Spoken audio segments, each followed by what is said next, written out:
Oh, you can. Okay, so just for the transcribers, tell me your name and what your role was at DREDF during the time of the ADA. My name is Diane Lipton, and at the time that the ADA was being developed and was passed in 1990, I was and still am an attorney working at DREDF, and mostly representing children with disabilities and their parents in education issues and litigation. Okay, all right. That's okay, as long as it doesn't rattle. You're on. Okay, so take me back to, tell me how you first came to this issue. How I first came to this issue, disability issues. In 1972, I had a daughter, Chloe, who was premature and was diagnosed as having cerebral palsy when she was 10 months old. And from that time on, like many other parents, I became a guerrilla fighter as a way to cope with what at that time, and to some extent still is, although things have changed a lot, was viewed as an enormous personal tragedy of having a child with a disability, with a significant disability. And my way of coping with it was kind of to get into action, to find services, find other families, get information. And finally, at some point, Chloe entered an early intervention program, and with no help from medical people, by the way, which is very typical. They didn't know of program services or anything. So Chloe went to an early intervention program where I met fellow guerrilla fighters, many of whom I'm still very close friends with, and entered a culture that I'd never been really in before. Aside from the disability aspect of it, I went to Berkeley, UC Berkeley in the 60s, and spent the 60s and the early 70s in the streets. And in 1974, when Chloe was in this early intervention program, I was going to luncheons and making Jell-O molds. So my life changed very, very dramatically, and I was put in touch with other families who, other than the fact that we had kids with disabilities, I didn't think we had anything in common with. But it turned out that having children with disabilities is such an overarching life event change that it became the most important part of our lives. Now, take me back to sort of rattling. Oh, I'm sorry. Yeah. So tell me a little bit more about you. Marching in the streets. I didn't know that about you. The sort of.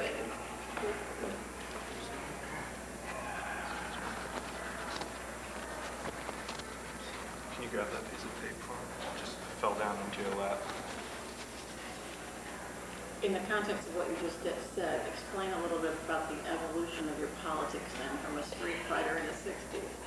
Well, I came to Berkeley, to the University of California, just in time for the free speech movement. It started about a month or 2 months after I arrived in Berkeley. And I came originally to Berkeley from New York because I was attracted to the political activity of the university. And so I spent the next few years at the university very involved in the free speech movement, the anti-war, Vietnam anti-war movement, the women's movement, and also my, family had somewhat of a civil rights left leanings in New York, where I grew up. So it wasn't really that hard for me to channel kind of my civil rights interests and feelings of justice and injustice and fairness and unfairness into disability issues.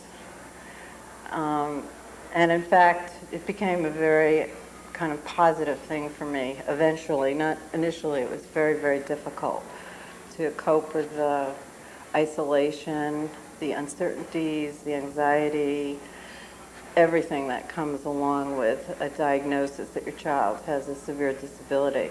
I think it's a little bit different now. People's consciousness is a little bit different now that people with disabilities are a little bit more public in our communities. But at that time, this is almost 30 years ago, that was not the case. And kids were still being routinely institutionalized.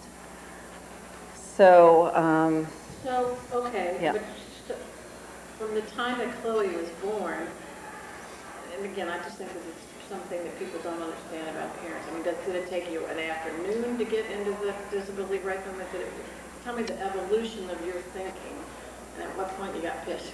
Oh, well, at first I didn't think, when Chloe was first diagnosed, I didn't think of disability issues or civil rights or any of that. The immediate focus was on getting services and trying to fix her and give her every kind of therapy and every kind of everything. And, if we worked hard enough and long enough, many hours a day, bending her and stretching her and turning her upside down, that it would get fixed. And after a couple of years of that, first of all, it wasn't that easy to get those services. And second of all, it started to dawn on me that all the therapies in the world were not going to fix her. So, and then the institutions sort of did it for me. I mean, they started to cut services. They started to make decisions about which school she should go to, things like that. And I started to question some of what was going on. For example, she went, when she was 3, to a school for orthopedically handicapped children in our school, that our school district ran. And the first day of school, she was, I guess, 3.5 or 4 when she started there. I carried her in to the building with some trepidation because this was a completely new environment for her and for us. And I took her out of the car and I carried her into the building, and the principal stood, or the director, principal of the school, stood at the front door, and I introduced myself and I said, "This is, Chloe," and she said, "I heard about Chloe, and I just want to tell you that if she can't cut it here, she's going to have to go back to the development center. So I just think, you should know that right from the start." So that was the first day of school. So Gee, couldn't wait for the second. So I couldn't wait for the second. So already I was ready to fight after that happened. I was very hurt, but I also was very angry. I thought that was a terrible way to greet a family. And then I started to gradually kind of question things, because this school was on the same block as a regular elementary school. And there was a fence between the two schools. And the kids never had any contact whatsoever with each other, the regular public school and the kids with orthopedic handicaps. And I started to really question what that was about. Except the disabled kids were invited to participate in the Halloween parade once a year of the regular school. And I thought it was because, everyone's in costumes and looked freaky anyway, so it was okay to have the disabled kids trail along at the end of the Halloween parade, at the back of the parade. But, so I started to question that, and they started to cut back services. Oh, and the other thing was that our kids had a very short school day. She had a school day of 3 hours, when other kids in regular schools by that time were having a 6-hour school day. And that didn't make sense. The kids who needed more help got less time in school, and that seemed unfair. And I later learned that's called discrimination, but I didn't really think of it quite in those terms, although it felt like that, certainly. And No, wait, that's surprising. You just came out of all those movements and you didn't think of it in those terms? I did not think of it in those in those terms. I did not see disability as a civil rights issue at that point. It just felt unfair, and it didn't I hadn't made the link at that point. And I also got to know other parents, which was very powerful. I mean, that was the one good thing about having our kids all in a segregated, separate school, is that you got to know other families. And I found a friend, Pam Stenberg, who I'm still very close friends with, who also was pretty pissed off and at the way her kid was treated and about the way we were treated, and mostly though about services would kind of arbitrarily come and go. So I went to a parent training. I heard there's this little tiny notice on a bulletin board at Chloe's school announcing a training for parents about some new law. And so I called Pam up. I said, let's go and find out about this. And by the way, I'd had no interest in law, being a lawyer, anything at this time. But we went to this training, and it was given by this parent. Her name is Marie McKeever, who actually, I later learned, was instrumental in helping in drafting the Education for All Handicapped Children Act, the big federal special education law, which was passed in 1975. This was in 76 or 7. We went to a training. And it totally changed my life, that training. Because there are a couple of messages that Marie had.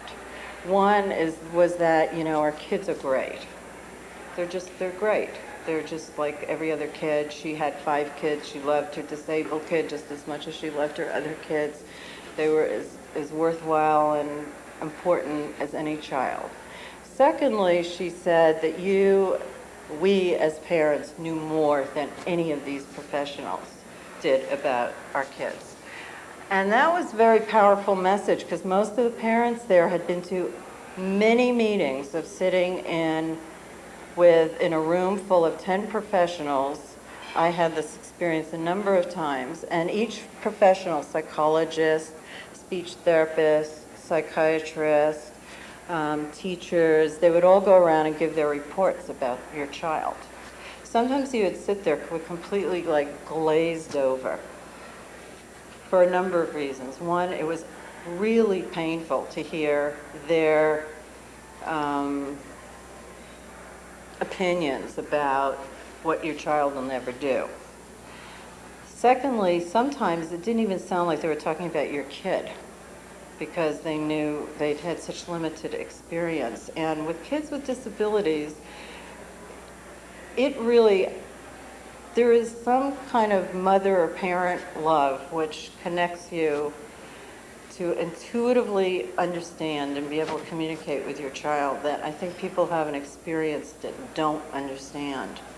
And it was very hard to listen to these people who'd spent so little time with a child who may have so much trouble communicating, difficulty communicating, thinking they understood where the child was at and who this person was. And the child was objectified and talked about as an object and not as a human being. Anyway, many of us, we'd all been to those meetings, and you just sit there and you can't wait to get out of there, and you leave there and people cry, and husbands and wives either can talk to each other, they can't talk to each other, and there were a lot of divorces. The divorce rate was very high. At any rate, so this training I was at, Marie was saying, she was first of all articulating this experience, which was extremely helpful, and also reinforcing the idea that we were experts on our kids, and not to let any professional convince us of things that didn't seem right, feel right, that we knew not to be true, and that our opinions were as important, if more important than their opinions about our children, and that this new law that she was teaching us about reinforced that idea. Also, because there's a very important role for parents in this federal law, unlike any other education legislation.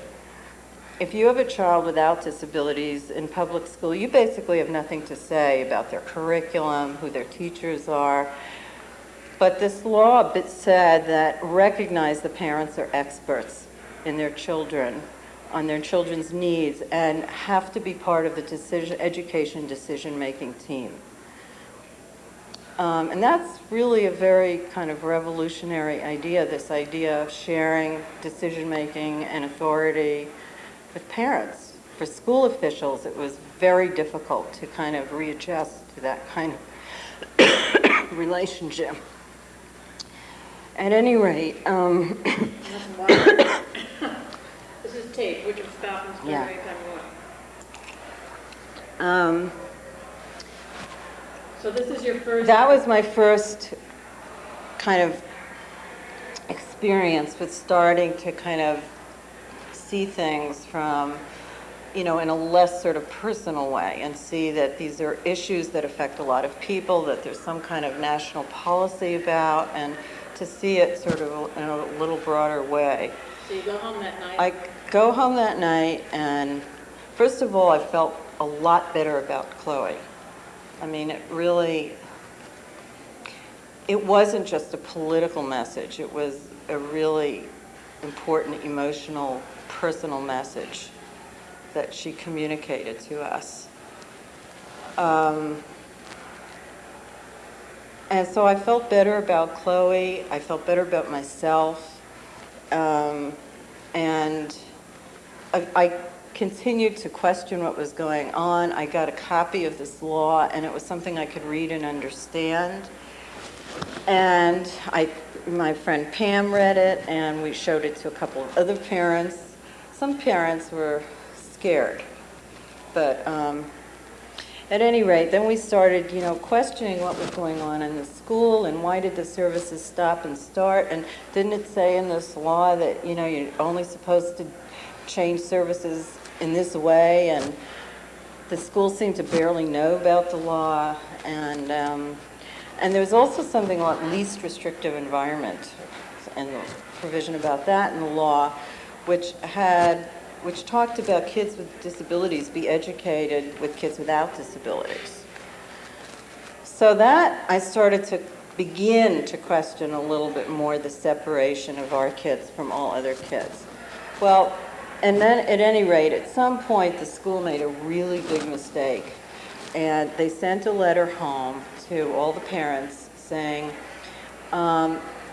due to certain staff problems, we are cutting all of your child's physical and occupational and speech therapies from, I don't know, Chloe was getting it 3-4 times a week to like once a week or whatever it was. And every parent got the same letter. And I knew that I was pretty sure this was not legal from what I had known from this training and my little bit of reading. So somehow or another I'd heard about the Center for Independent Living in Berkeley, and I'm really not sure how I heard of it. But I knew there was this place where there was some advocacy going on, probably because I hung around Berkeley a lot, so I'd maybe seen it, or I don't know how I knew about it. And so I told Pam, let's call this place up and see if they can help us, because I think what they're doing is not right at school. So I called up, and there was a woman, very young woman working there. Her name was Julia Landau, and she had just started working as a parent advocate. She had begged CIL, the Center for Independent Living, to let her, her story is another story about how she came to do this work. But at any rate, she was interested in children's issues, and Judy Heumann, who is now the Assistant Secretary of Education, was at the Center for Independent Living, had particular interest in children with disabilities. So anyway, Pam and I made an appointment to go up and see Julie and Arlene Mayerson, who also was a lawyer working there, interested in kids' issues. But they hadn't really done that much yet. So Pam and I come up and we say, explain the situation. We think what's going on in our school district is Richmond is not legal, and we write about this. Could they tell us more? Well, they told us we were absolutely right, and what should we do? Well, let's start organizing the other parents. And we started to call every parent in the school, and we realized every parent had gotten the same letter. And kind of a whole long saga, but essentially we started a statewide campaign to change the policies of the state of California from, real grassroots, getting in touch with parents here and there and so forth. But probably the most important thing about going to the Center for Independent Living for me personally was CIL had just started a legal advocacy unit or project called the Disability Law Resource Center, which was the legal arm of Center for Independent Living. Mostly the people there were working on issues not related to education, but Julie and Arlene were there. So we went up, and it just completely blew me away from the minute I walked into that building, that office, which was, it had been formerly a pizza parlor, big one, and all the walls had been taken out. And there was this room, I would say there may be 40 people, 50 people working in this fairly large area, all with disabilities, many of whom were using wheelchairs. Some people had wands that they operated their electric wheelchairs with. There were people who could talk, who couldn't talk. There were people who were blind, people who were deaf, and I just never saw anything like that. And having been exposed a little myself to people with disabilities. And it really profoundly affected my view of Chloe, my view of the issues, to see what I saw. And it was the first time I felt that Chloe really, there was actually some community and some world she could belong to, and that I could belong to and not feel like a freak. Because I did very much feel that way, and among our friends in our community, that I was just like nobody else. And getting involved with other parents, and particularly with other people with disabilities, made me see that there was a community that would be and could be part of our lives, where I didn't have to feel that kind of isolation and feel that, not just isolation, but this shame about having a child with this disability and this pain of watching other children do what my child couldn't do. I mean, I expected just you to say pity, but shame is interesting. I don't think that's something that comes to mind. Well, I think I think people who feel different from other people, part of it is there is a sense of shame, that somehow it's your fault. There are all these negative feelings and images. No one wants to be like you. I mean, you're somebody, and your life is something that everybody hopes to never be. And there is this feeling of shame about that. And it's a very, very painful feeling. You don't know what to do and how to change that. What changed it for me was, meeting this community of people with disabilities who didn't seem to feel, didn't know people personally enough to know what their sort of innermost feelings were, but at least on the surface seemed to have a lot of pride in the things they were able to do and accomplish, and didn't view the problems in their lives as their fault, but rather, that the world outside was making life difficult for them. So that was a very profound change for me. And what led you to go into law school? Well, I got more and more interested in the legal aspects of all of this. And some parents get more interested in the teaching aspects or certain therapies, and I just got more interested in the legal aspects, the civil rights aspects, because it was when I met the adult disability community that those links started to happen, because they certainly were defining the issues as civil rights issues. And so that I was educated in that environment by that. And I started helping other parents who were having the same problems I was. And then I went to law school. It's sort of a fluke, because Julia Landau, who was working there, she told me one day that she had signed up to go to law school at night. And she said, "Why don't you come with me?" And I said, "Huh." Well, she said, "We can drive there together," because it was in San Francisco. And I thought about it like for 5 minutes. And I said, "Okay, that'll be fun. We can go together." And, you know, so I applied really late, and somebody at CIL knew the dean of this law school and called the dean up, and I did everything late, like in about 2 days in June or something, and I was accepted. And it was kind of like, you know, making lemonade out of a lemon. That's what all of this has been for me.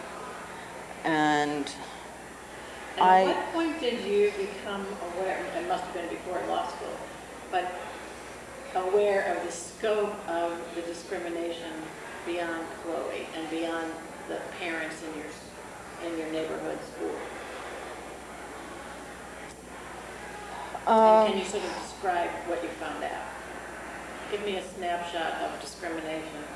What year is this about? This is in the late 70s. Okay. Okay, we can do that. Late 70s, 1980.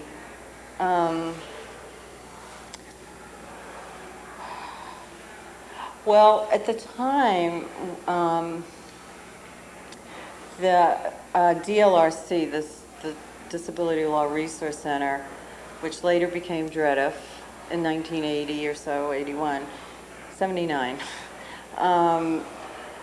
was doing trainings, had a grant from the federal government to train people with disabilities and parents of people with disabilities in these new laws, the new federal special ed law, and in Section 504 of the Rehab Act, which was the precursor to the ADA.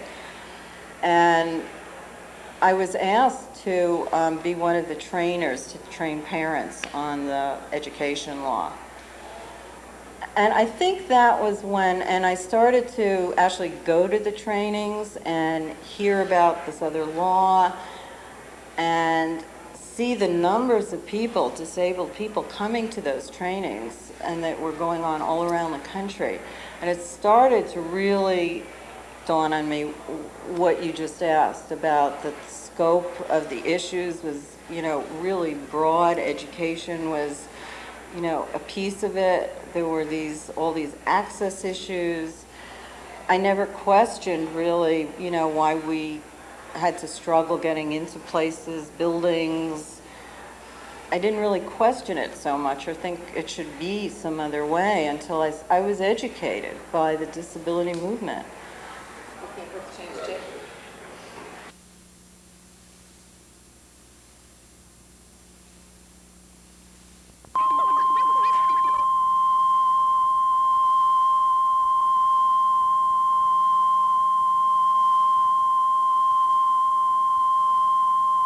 I know what I'll be doing tomorrow.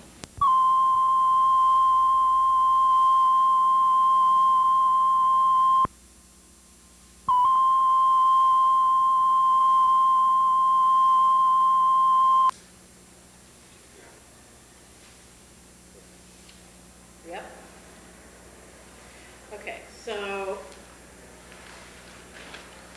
talking about your transition from I'm a new law school graduate to a real place of leadership among parents with disabled children. Well, before and during the time I was in law school, we did this big grassroots organizing thing in California to challenge some of the special education practices in the state, and wound up coming to Washington to complain to the Department of Education about what was going on. At that time it was BEH, the Bureau of Education for the Handicapped, and HEW. And it was the most fun I'd had in years, running around trying to talk to the head of special ed. And, you know, we came in and we were these irate parents, and they actually listened to us and were really concerned. This was, when was this? The late 70s and the early 1979, 80. That was very empowering, that they actually listened to us, and they actually delayed, the federal government delayed sending federal funds to California until California came into compliance, at least in their policies, with the law as a result of this big statewide grassroots organizing thing we did. So this was this incredible victory, you know, that happened over like a 6-month period. So, and it was really fun. And also it became sort of like, instead of feeling like a freak because you had a disabled kid, it was like status. You had status if you're a parent. And everything sort of started to change, that whole sort of dynamic. And so I'd had some great experiences, and then also Reagan came, and he was like this tremendous boon for the parent movement, because one of the first things Reagan tried to do was deregulate the federal special education law in 504. So it was this wonderful organizing tool of organizing parents who'd been very disorganized around the country, who were just, we'd had this law in effect for like 5 years, and he was going to take it away. So that was... So you're saying he did you guys a He favor? did us an incredible favor, because we didn't, you know, we got in touch with parents around the country. There were public hearings. The government requires public hearings when you change regulations. And we just had a blast at these hearings. You know, we took our kids to Los Angeles, and we stayed in hotels together, and it was this huge party, and we felt very empowered that these government people were sitting, having hearings, listening to our stories, and we put books together documenting everything, and we had really wonderful leadership from people like Judy Heumann, Mary Lou Breslin,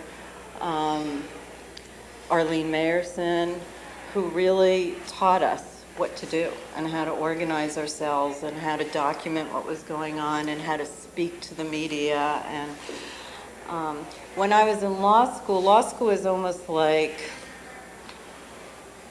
it was something trivial I was doing compared to this other stuff. Time-consuming, but very time-consuming, but it was just, I really saw becoming a lawyer as a tool. And I thought our school district would really, you know, be scared of me next time I went to meetings with them. They weren't too fond of me anyway. And so I went to law school, and right when I finished, a lawyer at what had DLRC had by then become DREDF, and one of the attorneys left. And I didn't even interview for the job. I just, because I knew people there, I was just suddenly a staff attorney. So I was like the luckiest person in the world to go to law school for a particular purpose, and then I graduate and there's a job for me to do what I wanted, where I wanted. And for me, it was a tremendous privilege to be able to learn and work with Mary Lou and Pat Wright and Bob Funk and Arlene. And What they say they particularly enjoyed about you is that you never compromise. well, yeah, that's true, which is kind of good and not so good. But I mean, it has its good points, but I can't stand losing. And I have to, like, you know, win it all. So it makes you persistent when you're like that, when you have that kind of need to win. Can you give me an example of one of your never compromise stances? Well, like the Holland case was one of them. Okay, explain briefly what the Holland case was. The Holland case involved a 7-year-old girl, Rachel, who kind of had moderate mental retardation. And she'd been in special classes, preschool and kindergarten type classes. in her school district. And her parents thought she wasn't learning anything. And those classes were a big drag. And all kids were supposed to do is sit there and be quiet and learn to sit still.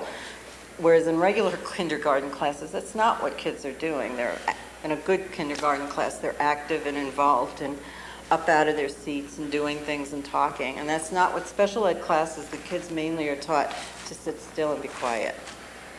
So they wanted their kid out of there, Rachel out of there, and they'd been negotiating with the school district for a long time about having her go to regular class for like art or story time. And the school district, and they would have been satisfied with those things had the school district actually done them, but they never even did what they said they would do.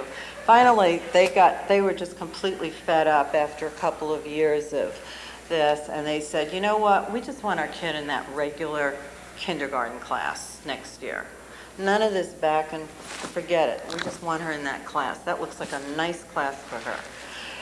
So the Hollins called us up, and this was in 1989, when we were still kind of trying to get kids with disabilities like integrated a little bit. And they said, will you take our case? Because they called a couple of other lawyers and organizations who thought this was a really still radical notion, the idea that a child with mental retardation could just be in a regular kindergarten class. And it was new for its time. And so they called up and I said, I think it's a great case and I'll have to talk to my colleagues about it.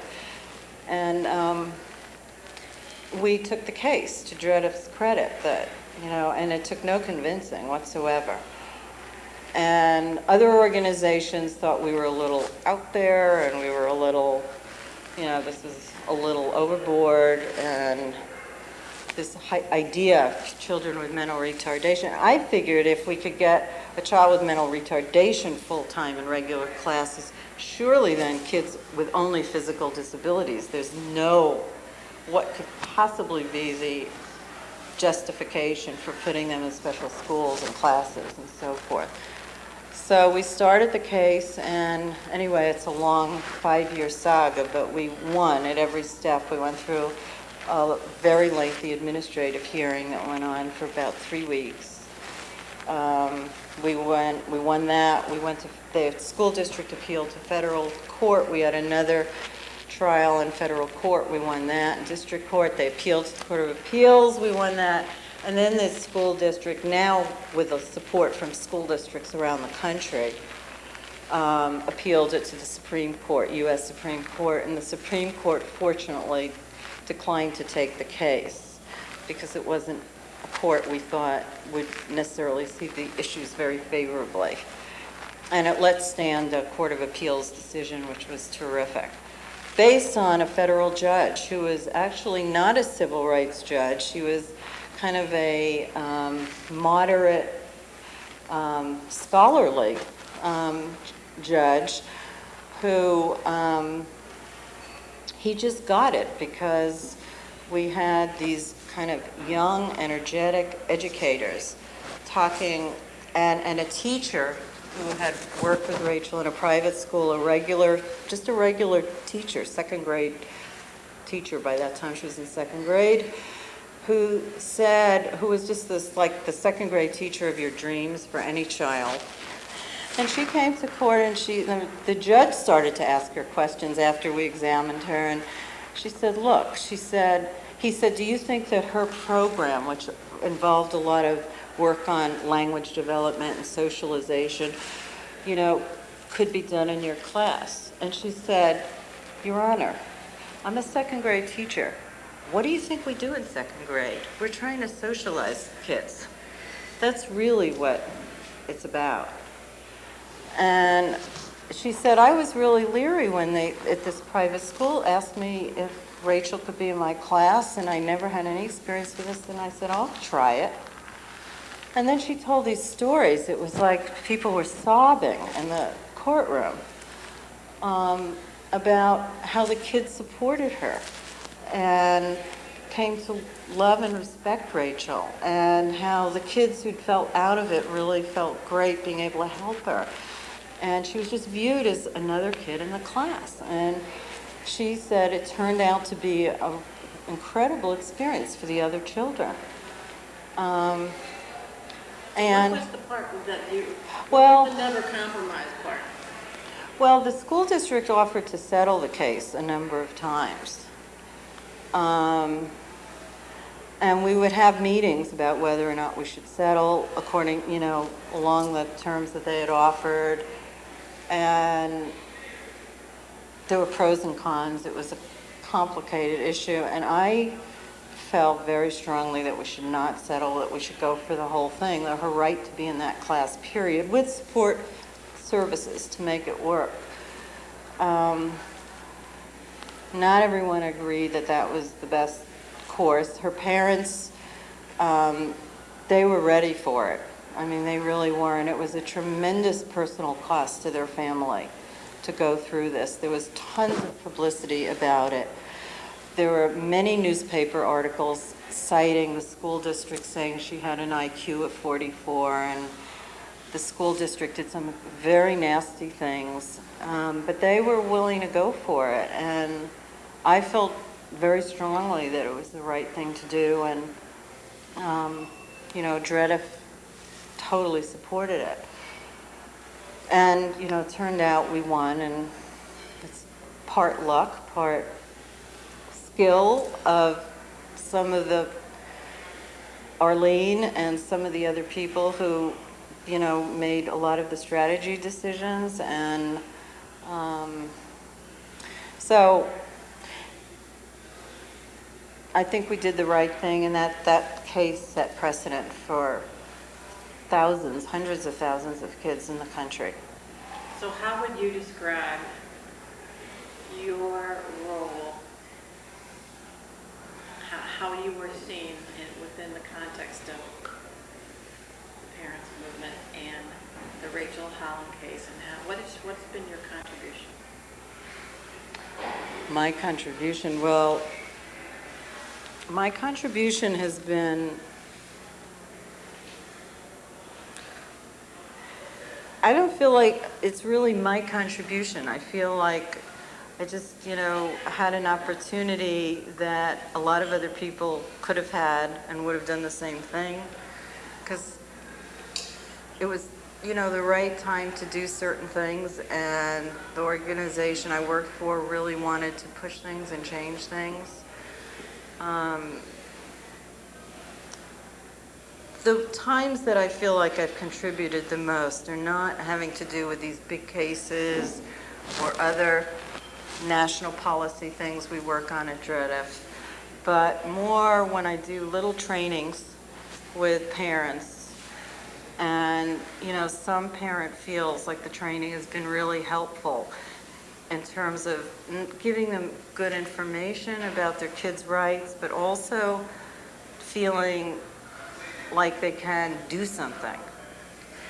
And that's really the most satisfying, that's been the most satisfying part of it. I know there's parents who, in the earlier days, not as much now, felt that I was kind of radical and out there, but there were plenty of parents who saw things the way I did. Many. What would you describe as your proudest moment in your professional life? The Holland case was really, I felt like if I never did anything else, it was so much fun and so interesting working on that. The day that we were very, very nervous about the Supreme Court taking the case. And we found out on my birthday, it was June 13th, 94, that they were not going to hear the case. And that was very exciting, because we knew we'd won, at least for California and for a number of other states. There have been some other things that have been just amazing.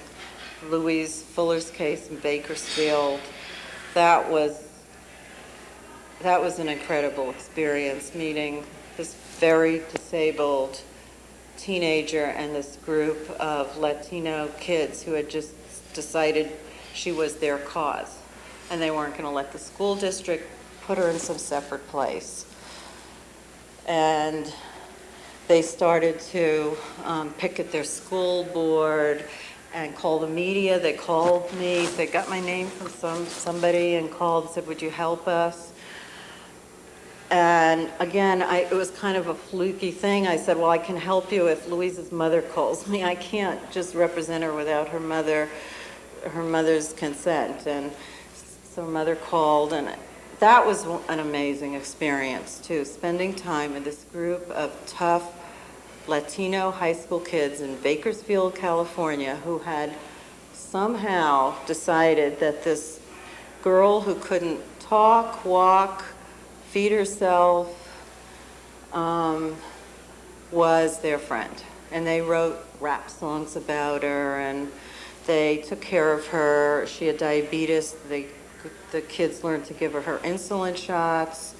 They did this amazing thing, and that was an incredible experience to get to know these kids and to see this whole situation. And the school board there backed off because there was so much publicity and agreed to One of the things I'm proud of doing. and Phyllis, you came and videoed this whole That was the amazing publicity scene. that I have the whole story. You have that whole story, and that was also just one of the most interesting and fun experiences I've had. And we introduced these kids to Janet Reno. When Janet Reno came to a luncheon, a DREDF luncheon, and she was kind of blown away by these kids too, as they told her their story, and she met Louise. It's really it's really DREDF more. It's not me. I feel like I just sort of was at the right place at the right time to be able to work there. But the whole organization has been so, willing to risk it. It's had the vision, legally and socially and politically. I just completely lucked out being able to work there, that somebody left, a lawyer left when I was ready to start working as a lawyer. And What do you think DREDF's legacy will be? Not that it's over, I mean, but... God. It's really hard to see being part of it. I can't really know if I can step back. But I think that the people I work with are some of the smartest, shrewdest, lawyers, advocates, negotiators, Pat Wright. I mean, Arlene, Mary Lou, they're really, truly, I don't say this lightly because my mother used to say this a lot. She thought lots of people were brilliant. But they really are brilliant people. And they're really decent people and have just such a deep sense of justice and injustice and such a total commitment. But they're smart. It's not just kind of crazy.